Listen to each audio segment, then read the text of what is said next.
so long. We've been waiting for this time to begin. We ain't getting any older. I kinda feel a little younger.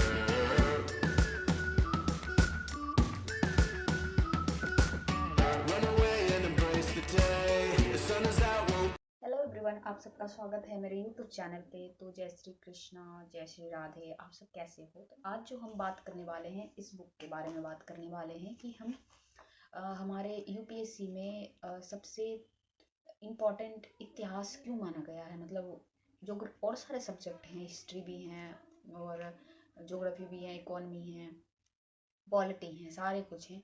तो ये history भी, इसमें से कितने question आते हैं, क्यों इम्पोर्टेंस हैं, इसके बारे में हम आज बात करने वाले हैं। तो आज जो जैसे कि हिस्ट्री में तीन डिवाइड किया गया है, तीन स्टेज में। जैसे हम बात कर लेते हैं आधुनिक भारत, प्राचीन भारत और मध्यकालीन भारत, तीनों में बांटा हुआ है। और ये पीडब्ल्यू का किताब है और ये बहुत पतली सी है और इसका लेक्चर भी कम 14 या 16 में कंप्लीट हो गई है। और ये मतलब पहले लेक्चर, जैसे कि मैं जैसे पढ़ती हूँ, पहले मैं लेक्चर कंप्लीट करती हूँ, उसके कुछ सेकंड बाद लेक्चर के बाद मैं बुक भी, जब मेरा मन होता है तो मैं बुक भी रिवीजन करती हूँ। और इस किताब में आप देख सकते हो इतने अच्छे से बताया गया है स्टेज वाइज। मतलब यहाँ पे वेद, मैं आपको बताना चाहूँगी, श्रुति, साहित्य, वेद, ब्रह्म और चार भागों में डिवाइड किया गया है। आरण्यक और उपनिषद, चार। और वेद कितने में डिवाइड किया गया है, इसमें पूरा दिया गया है कि मतलब इस तरह से शॉर्ट नोट्स हो सकता है, इस किताब में ही शॉर्ट नोट्स बन जा रहे हैं। तो जितने भी पीडब्ल्यू के स्टूडेंट हैं उनके पास ये किताब होगी और आप इस तरह से भी छोटे छोटे नोट्स बना सकते हो, किताब से भी नोट्स बना सकते हो, क्योंकि जो की पॉइंट है वो हाईलाइट है कि हाँ, इससे ये क्वेश्चन आ सकते हैं। तो वेद को कितने भागों में बांटा गया है? चार। ये देखो आप यहाँ यहाँ पे, मतलब आपको यहाँ से देखो, इस तरह से बांटा गया है। तो मुझे इस किताब की, मैं इस किताब के बारे में यही बताना चाहूँगी कि ये किताब ना बहुत अच्छा है।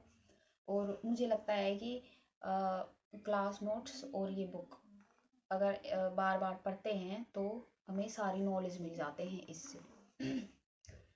और इससे प्राचीन भारत से कितने क्वेश्चन आते हैं, इसके बारे में भी हम बात करेंगे। आप आगे तक बने रहिए। तो इस किताब में हम देख पा रहे हैं कि सारा का सारा उसी तरीके से पॉइंट के थ्रू दिया गया है, जो कि हम इसमें से अपना शॉर्ट नोट्स भी बना सकते हैं और क्लास में जो बताते हैं वो पूरी तरीके से हम पढ़ते ही हैं। तो इसका ये रहा। और जैसे कि आप वन लाइनर क्वेश्चन या वन लाइनर PYQ करना चाहते हैं तो उसके लिए भी किताब आता है। जैसे कि पीडब्ल्यू वेबसाइट पे आप जाओगे तो वहाँ पे आपको मिल जाएंगे और वहाँ पे आपको मिल जाएंगे। और दूसरी बात कि मैंने ये एनसीईआरटी, मतलब 6 to 12 तक है, वस्तुनिष्ठ प्रश्न, जो कि ये मैं आपको बताना चाहूँगी फॉर रिवीजन एनसीईआरटी MCQ के लिए हैं। जैसे कि ये है धर्मेंद्र सर का, ये मैंने बहुत पहले लिया था और इसका सी सेट जो है वो भी बहुत अच्छा से समझाया गया है। तो ये मैंने बहुत पहले ले लिया था। अभी मैं स्टार्ट कर चुकी हूँ इसको पढ़ना। जैसे कि मैं आपको क्वेश्चन एक पूछना चाहूँगी, भारत के इतिहास में निम्नलिखित घटनाओं पर विचार कीजिए। मैं ऑप्शन दे रही हूँ। राजा भोज के अधीन प्रतिहारों का उदय, और महेंद्र वर्मन प्रथम के अधीन पल्लव सत्ता की स्थापना, और उसके बाद मैं बताना चाहूँगी गोपाल द्वारा पाल राजवंश की स्थापना। ये तीन स्टेज, मतलब तीन ऑप्शन है, इसमें से कौन होगा। और इसी प्रकार है, जैसे कि मुझे एक कमेंट आया था कि आप खुद की नोट्स नहीं समझा पा रहे हो।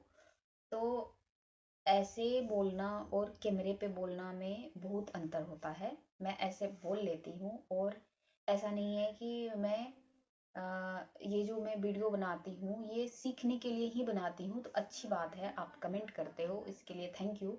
जो भी कमी आती है बता देते हो।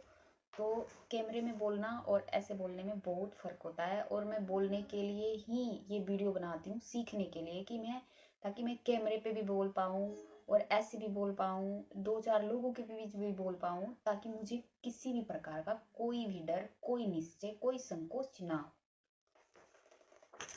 थोड़ी सी कैमरे में बोलने में घबराहट तो होती है, वो पहले मैं वीडियो बनाती थी, पहले का वीडियो अभी का वीडियो में बहुत अंतर है। बीच में जो वीडियो बनाती थी वो बेस्ट था, क्योंकि मैं डेली डेली बोलती थी, तो वहाँ पे मुझे बोलने का एक्सपीरियंस हो गया था, इस वजह से मैं, तो ये जो बुक है ये बहुत बेस्ट है। आप देख सकते हो इतने सारे, मतलब 5,000 के क्वेश्चन एम समथिंग होंगे, है ना। अगर ये हम पढ़ लेते हैं अच्छे से, तो मुझे लगता है नहीं कुछ तो 10 क्वेश्चन तो बन ही जाएंगे, क्लास से भी 10 क्वेश्चन बन जाएंगे। और एमसीक्यू तो पक्का लगाना चाहिए, प्रीलिम्स का है, ये भी बुक मैं बहुत पहले ले लिया था, ये पीवाईक्यू वाला ही है, ये भी है, और इसे मैं बहुत बार पढ़ चुकी हूँ। फिर से जब ये 24 को एग्ज़ाम होने वाला है तो फिर से पढ़ना ही होगा। और और कमेंट आया था कि आपका ऑप्शनल क्या है, तो मेरा ऑप्शनल हिंदी साहित्य है, और मैं दृष्टि से कर रही हूँ, आई मीन जो वीडियो अवेलेबल हैं उससे मैं कर रही हूँ। तो अब तो बहुत सारी चीज़ें हैं जो आपको फ्री में अवेलेबल हैं, आप कर सकते हो, और जिनको कोचिंग चाहिए वो कोचिंग से करते हैं, जिनको फ्री अवेलेबल है उसमें संतुष्ट है। तो और धैर्य होनी चाहिए, अ, स्थिरता होनी चाहिए। आजकल के जो युवा हैं उसमें से मैं भी आती हूँ, जो कि स्थिरता की कमी होती है, बट नहीं, सब स्थिर, अंदर से स्थिर होनी चाहिए, विश्वास होनी चाहिए कि यस आई विल डू।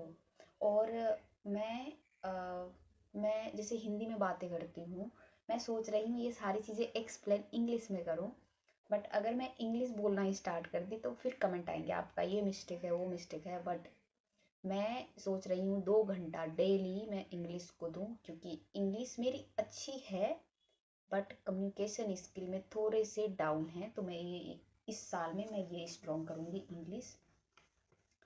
बाकी के बाद आप सबको अगर मेरी वीडियो अच्छी लगी हो तो प्लीज़ लाइक शेयर कर दीजिएगा, कमेंट भी करके बताइएगा क्या क्या गलती मैंने किया है, और सबको राधे राधे, बाय बाय।